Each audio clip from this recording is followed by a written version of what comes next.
আসসালামু আলাইকুম। আমি রাজশাহী থেকে সরকারি হসপিটাল এমার্জেন্সির সামনে দাঁড়িয়ে আছি, রাজশাহী মেডিকেল কলেজ।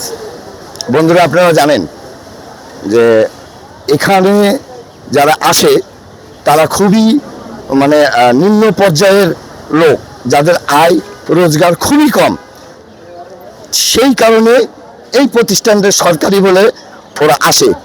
বিভিন্ন আমাদের সিআইডি রিপোর্টে আমরা পেয়েছি, আনসার বাহিনী থেকে শুরু করে হসপিটালের কিছু কিছু কর্তৃপক্ষ এই বিষয়ে জড়িত আছে। দর্শকবৃন্দু, আপনাদেরকে আমি বারবার বলছি, এই বিষয়ে যারা জড়িত থাকবে আগামী 24 ঘন্টার মধ্যে তাদেরকে আইনের আওতায় নিয়ে আসবো। এটা আমি আজকালের খবর থেকে চিফ রিপোর্টার বলছিলাম। আমি সাধারণ জনগণের একটা কথা আমি শুনবো এবং সাক্ষাৎকার নেব। আপনারা একটু ধৈর্য করে আমার লাইভের সাথে যুক্ত থাকুন। বড় ভাই, আপনি এখানে কি কাজে আসছেন? আমার একজন অসুস্থ ছিল, তাকে দেখতে আসছে। আচ্ছা, কোথায় থেকে? বাগমারা থেকে। আপনি কি করেন? পড়াশোনা করি। পড়াশোনা করেন। দর্শক কিন্তু আপনারা দেখতে পাচ্ছেন নিম্ন মধ্য থেকে শুরু করে একবার নিজ পর্যায়ের লোকজন এইখানকার সেবা নিতে আসে, অথচ দালালের ফক্করে পড়ে আমাদের কাছে সিআইডি রিপোর্ট আছে, আমাদের কাছে প্রতিবেদন আছে। এই আনসার বাহিনী যারা আছে তারা এর মধ্যে জড়িত, এবং হসপিটালের কিছু কতিপয় আছে যারা এই সঙ্গে জড়িত, যারা মাস্টারগুলো না পারমানেন্ট যারা চাকরি করে তাদের সাথে দালাল চক্রের একটি সংযুক্ত আছে। এবং রিপোর্ট থেকে শুরু করে প্রত্যেকটা জিনিস এই রাজশাহী হসপিটালে সরকার দিয়ে রেখেছে। কাদের জন্য দিয়ে রেখেছে? দালালদের জন্য। তা না। দর্শক বন্ধু, আমি আরেকজনের সাক্ষাৎকার নেব। সেই যদি বলে আমার রায়টা ভুল, অবশ্যই আপনারা কমান্ডে বলবেন। আপনি হসপিটালের কি আছে? হসপিটাল চিকিৎসা করতে আসছে কে? একটু বলুন, আমাদেরকে সহযোগিতা করুন। আমাদেরকে সহযোগিতা না করলে আপনারা কিন্তু ভালো একটা ট্রিটমেন্ট পাবেন না। আমরা কিন্তু এমনি আসিনি, আমরা খবরে এসেছি। কে এসছে? বড় ভাই, কেউ এখানে ট্রিটমেন্টের রুগী আছে? কারো? হ্যাঁ, বড় ভাই একটু দয়া করে আমাকে হেল্প করেন। কোথায় থেকে আসছেন আপনি? আমার বাসা গোদাগাড়ি থানায়। হ্যাঁ। আপনি কি করেন? আমি একটা মসজিদের ইমাম। আচ্ছা, আপনি এখানে কাকে ভর্তি করেছেন?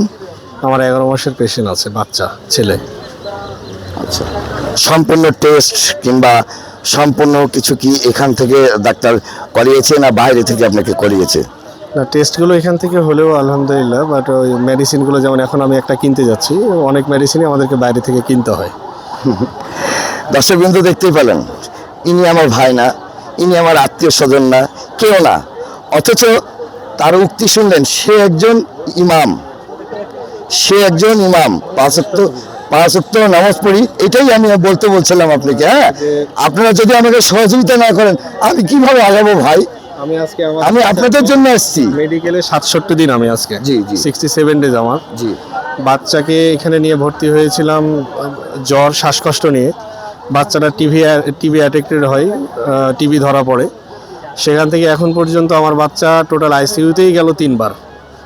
লাস্টবারে আমি বারবার আইসিইউকে বলেছিলাম যে আমার বাচ্চা যখন আমাকে দেবেন, আমার হাতে যখন তুলে দেবেন উইদাউট অক্সিজেন, ওনারা বারবার যখন 1 লিটার 2 লিটার অক্সিজেন চলে এরপরও আমাদেরকে দেওয়ার পরে ওয়ার্ডে গিয়ে আবারও যে করা সেই হয়। এই বাচ্চাকে আমি 4 বার আইসিইউতে নিয়ে এখন 3য়-বার মৃত্যু সজ্জায় প্রায়।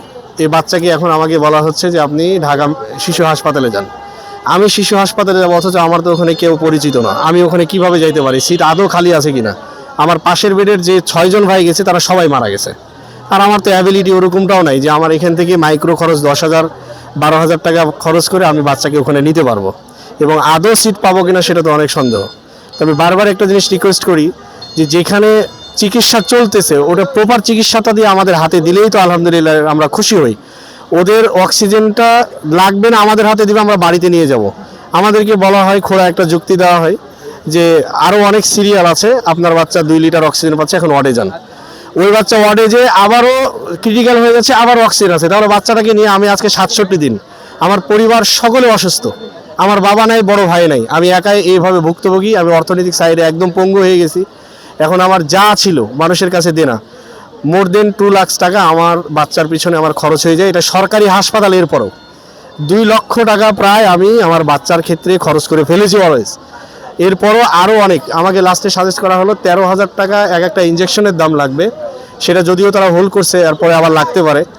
আজকেই আমি আমার বাচ্চার ক্ষেত্রে 1300, 300 এবং লাস্ট 220 টাকা দিয়ে আসলাম আজকেই এই হসপিটালে চেক আপের জন্য।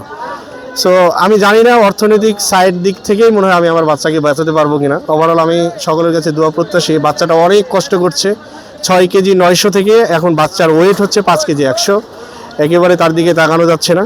আমি আপনার মাধ্যমে আমার বাচ্চা সহ যারা ক্রিটিক্যাল অবস্থায় আছে প্রত্যেক বাচ্চার জন্য দোয়া কামনা করি। এখানে আসলে আমরা ভুক্তভোগী প্রত্যেকেই, মানে আমরা চাইলেও যখন ওয়ার্ডে থাকি একটা পশুর মতো আচরণ আমাদের সঙ্গে মাঝে মাঝে করা হয়। আচ্ছা, ধন্যবাদ, আপনার কথা আমি শুনলাম। আপনি আমি নিব, আমি দিচ্ছি, আপনি আমাকে একটু সহযোগিতা করবেন। আপনার ফুল ট্রিটমেন্টের টাকা আমি দেবো, ঠিক আছে? সহযোগিতা যে আপনাকে এই পরামর্শগুলো দিয়েছে আমার তার দরকার। কি কারণে বললো, কি জন্য বললো, এটা তো আমাকে আমি শুনবো, বাস এতটুকুই। আমি এখনই বলে দিতে পারবো। 10 নম্বর ওয়ার্ডের যে আমি 10 নম্বর ওয়ার্ডেরই আছি, ওখানে আমাকে মোর দেন 5 ডেজ আমাকে বলা হয়েছে 5 দিন যাবত যে আপনারা ঢাকা চলে যান।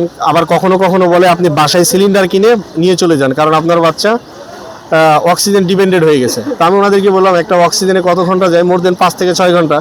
আমার মতো ব্যক্তি অক্সিজেন সিলিন্ডার 2টাও যদি কিনি 20,000 টাকা লাগবে। প্রতিদিন আমাকে অক্সিজেন ভরতে আসতে হবে রাজশাহীতে, আমার গ্রাম অঞ্চলে বাড়ি, প্রত্যন্ত অঞ্চলে। আমি কিভাবে অক্সিজেন সিলিন্ডার কিনে বাচ্চাকে বাসায় আমি ট্রিটমেন্ট দিতে পারবো? ক্রিটিক্যাল হলে ওখানে আমি ডাক্তার কি পুষে রেখেছি যে ডাক্তার আমাকে ওখানে ট্রিটমেন্ট দিবে? আমাকে 5 দিন যাবত আমার ওয়াইফকে এবং আমাকে এই কথাটাই বলা হয়। সবিশেষ তারাই আমাকে আবার সাজেস্ট করে আপনি ঢাকা শিশু হাসপাতালে নিয়ে চলে যান। ধন্যবাদ আপনাকে। আমি আপনার একটু সহযোগিতা চাইবো। আপনি আমাকে একটু নিয়ে যে দেখাবেন কোন ব্যক্তিটা আপনাকে এই মানে পরামর্শটা দিয়েছে। ওনারা তো 10 পর্যন্ত থাকে সকালে, এখন তো ওনারা নাই, রাউন্ডের ডাক্তারগুলো থাকেন। আমি তারপরেও যাব, অবশ্যই যাব, আমার কর্তব্য আমি পালন করব। এটা যদি আমার জান চলে যায় যাবে। আমি স্থানীয়। হ্যাঁ। আমি বেশিরভাগ ভাই আপনি কিছু বলবেন? বলেন। আমার বাড়ি গোদাগাড়ি। আমি যাবত 3 দিন থেকে এখানে আছি, কিন্তু আমি এসেছি শনিবারের দিন। কিন্তু এখানে কি ডাক্তার কি থাকে না সব সময়? যে ইন্টার্নি দিয়ে তাকে চিকিৎসা করানো হয়, যারা ইন্টার্নি করে, মানে প্রাইভেট যে হসপিটালগুলো আছে সেগুলো তো ডাক্তার সব সময় থাকছে, কিন্তু একটা সরকারি গভে চাকরি করে ডাক্তার কেন পাওয়া যায় না সব সময়? ধন্যবাদ আপনাকে। দর্শকবৃন্দ, দুইজনের আমি বক্তব্য নিলাম, সাক্ষাৎকার নিলাম। তাতে আমার চোখের পানি আমি ধরে রাখতে পারিনি, কারণ আমিও বাচ্চার বাবা। যাই হোক, পরিশেষে তো আমি একটা মানুষ, ঠিক আছে? আমার অর্থনীতি আমি এই চ্যানেলটা চালাই। আমি মানুষের সুখে দুঃখে সাথী হই। আমাকে কেউ যদি মেরে ফেলে দেয় এই বিষয়ে আমি মানবো না। আমার অবস্থানেই আমি থাকবো এবং এদের একটা ব্যবস্থা করে যাব। ভাই ডক্টর, চলেন আপনার ওয়ার্ডে।